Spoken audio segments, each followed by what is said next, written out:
నమస్కారం ప్రజలారా, మా యూట్యూబ్ ఛానల్. నా పేరు రాజు. వైఎస్ఆర్సీపీ నేత, మాజీ స్పీకర్ తమ్మినేని సీతారాం కుటుంబంపై భూ కబ్జా కేసులో ఆరోపణలపై కేసు నమోదైందండి.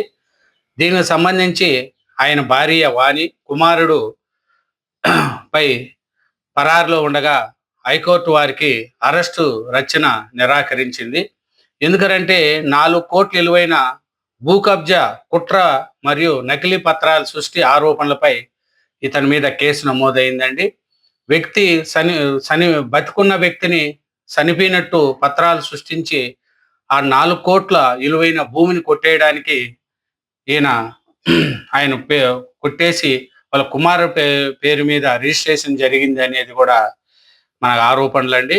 ఇది శ్రీకాకుళంలో సుమారు 900 గజాల భూమిని నకిలీ పత్రాలతో కబ్జా చేయడానికి ప్రయత్నించారని ఆరోపణలు వచ్చాయి. ఈ వ్యవహారంలో మాజీ స్పీకర్ తమ్మినేని సీతారాం, ఆయన సతీమణి వాణి, కుమారుడు వెంకట శ్రీరామ చిరంజీవి నాగులపై రూరల్ పోలీస్ స్టేషన్లో కేసులు నమోదైనాయి.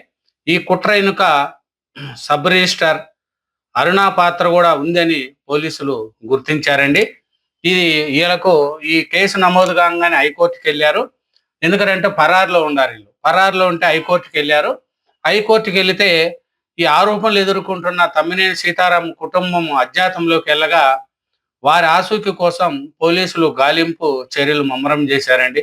చూడండి, ఒక స్పీకర్గా ఉన్న వ్యక్తి ఇట్లాంటి పనులు చేస్తే రాజ్యాంగబద్ధంగా పదవి నిర్వహించిన తమ్మినేని సీతారాం గారు ఎందుకంటే వాళ్ళు వైసీపీ లేకపోగానే వాళ్ళకు అలవాట్లు మారిపోతాయి. ఎందుకంటే అవి కుట్ర అంటే అందరూ అలా చేస్తున్నారు కదా, మేము కూడా అలా చేసుకోవచ్చు కదా అనే కుట్ర ఇప్పుడు ఉంటుంది. కాబట్టి ప్రజలు అందుకనే వైసీపీ వాళ్ళను ప్రజలు సరిగా నమ్మరు. ఎందుకంటే ఆ పార్టీలో ఉన్న వాళ్ళంతా పెద్ద పెద్ద వాళ్ళు చూడండి, చేసిన తప్పులు చేసుకుంటూ పోతూనే ఉంటారు. అట్లాంటి మాజీ స్పీకర్ తమ్మినేని సీతారాం గారు కూడా అలాంటివి చేశారు. కాబట్టి హైకోర్టు అయితే వాళ్ళకు షాక్ ఇచ్చిందండి. ఎందుకంటే వీళ్ళంతా పరారులో వెళ్ళిపోయారు. ఎక్కడున్నారో వాళ్ళు తెలియదు. పోలీసులు గాలింపు చేస్తున్నారు. ఈ కేసుకు సంబంధించి ఆంధ్రప్రదేశ్ హైకోర్టు సీతారాం కుటుంబానికి అరెస్టు నుంచి ముందస్తు రచన లేదా ఊరట కల్పించేందుకు నిరాకరించింది కోర్టు. ఎందుకంటే ఈ భూ కబ్జా ఆరోపణలు ఉంటున్నప్పుడు, కేసు నడుస్తున్నప్పుడు మేము ఎలా దాన్ని ముందస్తు అరెస్టు నుంచి కాపాడతామనేది కూడా కోర్టు తమ్మినేని సీతారాంకు సూచించింది. దీని మీద తమ్మినేని సీతారాం గారు ఒకటే చెప్తున్నారండి. ఈ తమ్మినేని సీతారాం గారు ఎలా ఏమిరంటే ఈ తమ్మినేని సీతారాం షాకు, ఆ కుటుంబాల మీద కేసు, భూమిని ఆక్రమించేందుకు చేసి చూడండి. అట్లాగే ఈ మొత్తం 13 మందిపై ఈ కేసు నమోదు చేశారండి. మాజీ స్పీకర్ తమ్మినేని సీతారాం భూ కబ్జాల కేసు మీద కొడుకు, కుమారుడు తమ్మినేని, సతీమణి వాణి, కుమారుడు చిరంజీవి నాగ్పై కూడా కేసు నమోదు చేశారు. ఏపీ అసెంబ్లీ మాజీ స్పీకర్, వైసీపీ నేత అంటే చాలు ఇట్లాంటి వాటిల్లో చాలామంది ఉంటూ ఉంటారు.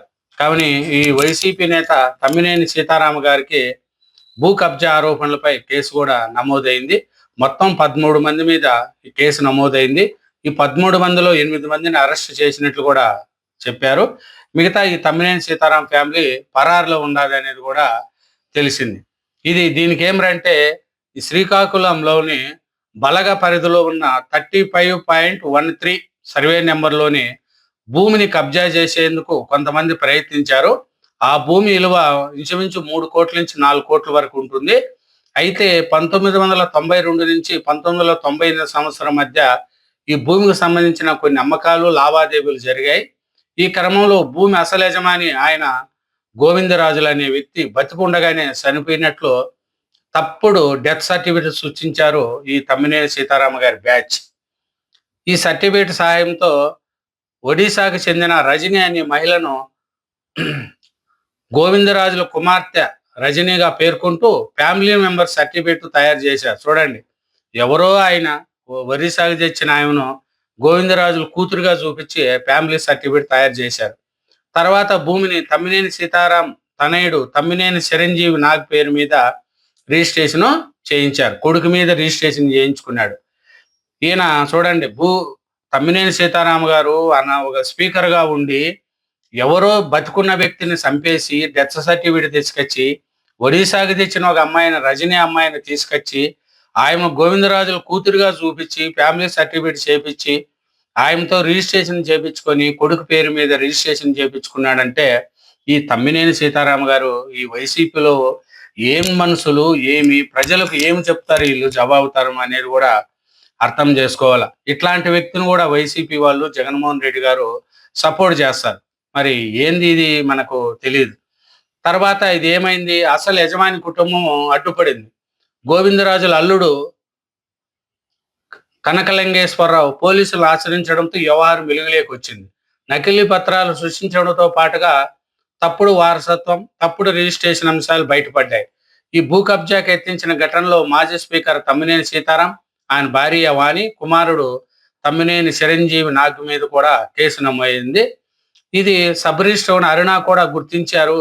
అరుణ కూడా ఇది తప్పుడు రిజిస్ట్రేషన్ చేసిన రిజిస్టర్గా ఉన్న అరుణ మీద కూడా కేసు బుక్ చేశారండి. ఈ కేసులో A1గా రజని, A2గా సతీష్ కుమార్తో సహా 8 మందిని అరెస్ట్ చేసినట్లు ఎస్పీ వెల్లడించారు. ఈ కేసులో A5గా ఉన్న తమ్మినేని చిరంజీవి నాగ్, A6 తమ్మినేని సీతారాం, A7 తమ్మినేని వాణి, A13 అరుణపై దర్యాప్తు జరుగుతున్నట్లు తెలిపారు. ఇది జరుగుతూ ఉంటే ఈ కోర్టులో ఇప్పుడు దీని మీద తమ్మినేని సీతారామ గారి మీద కోర్టుకి వెళ్ళారండి.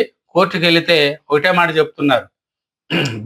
దస్తరాలు, ఫోర్జరీ, అక్రమ రిజిస్ట్రేషన్లకు తమ్మినేని యువకర్త, ఆయన కుటుంబ సభ్యులది కీలక పాత్ర, వారి సంస్థల్లో ఉద్యోగాలే వాంగ్మూలం ఇచ్చారంట, నిందితులను విచారించాలి, ముందస్తు బెయిల్ ఇవ్వద్దు అని హైకోర్టులో మన ప్రభుత్వం తరఫున వాదించారండి. దీన్ని సోమవారం నిర్ణయం ప్రకటిస్తామని న్యాయమూర్తి గారు చెప్తున్నారండి. భూ యజమాని బతికుండగానే మరణ ధృవీకరణ పత్రం సృష్టించడం, కోట్ల రూపాయల విలువైన భూమిని అక్రమంగా రిజిస్ట్రేషన్ చేయించుకునే వ్యవహారంలో వైకాపా నేత మాజీ స్పీకర్ తమ్మినేని సీతారాం, ఆయన భార్య వాణి, కుమారుడు వెంకట శ్రీరామ్ చిరంజీవిది కీలక పాత్ర అని పోలీసుల తరఫున కేసు హైకోర్టులో వినిపించారు. ఫోర్జరీ చేసిన దస్త్రాలతో భూమి రిజిస్ట్రేషన్ చేసిన వ్యూహరచన అంతా వీరి సమస్యలోనే జరిగిందన్నారు. ఈ మేరకు వారి సమస్యలో పనిచేసే ఉద్యోగులే వాంగ్మూలం ఇచ్చినట్టు, భూమి కొనుగోలుకు 72 లక్షలు చెల్లిస్తున్నట్లు దస్తావేజుల్లో కూడా పేర్కొన్నారు. ఇలాంటి వారికి ముందస్తు బెయిల్ ఇవ్వకండి అని హైకోర్టును ఆశ్రయించారు ప్రభుత్వం తరఫున. కాబట్టి ఎందుకంటే వైకాపా నేతగా ఉన్న ఈయన మాజీ స్పీకరు, అట్లాంటి స్పీకర్ ఉన్న ఆయన కూడా ఇట్లా పనులు చేస్తున్నాడంటే మనం ఎవరిని నమ్ముతాం చెప్పండి? ప్రజలు ఎవరిని నమ్మాలా? ఒక ఈయన మాజీ స్పీకరుగా ఉండి ఇట్లాంటి పనులు చేస్తే ఎట్లా చెప్పండి? కాబట్టి పరారులో ఉన్నారు ఇప్పుడు తమ్మినేని సీతారాం గారి ఫ్యామిలీ. కాబట్టి ఇట్లాంటి వాళ్ళను ప్రభుత్వం కూడా క్షమించకూడదు. మా స్పీకర్గా పనిచేసిన వ్యక్తి ఇట్లాంటి గలీజు పనులు చేస్తూ ఉంటే ఇలాంటి వాళ్ళను క్షమించకూడదు అనేది కూడా ప్రజలు కోరుకుంటున్నారండి. థ్యాంక్ యూ వెరీ మచ్ అండి. ఛానల్ సబ్స్క్రైబ్ చేయండి, వీడియోని లైక్ చేయండి. Thank you very much.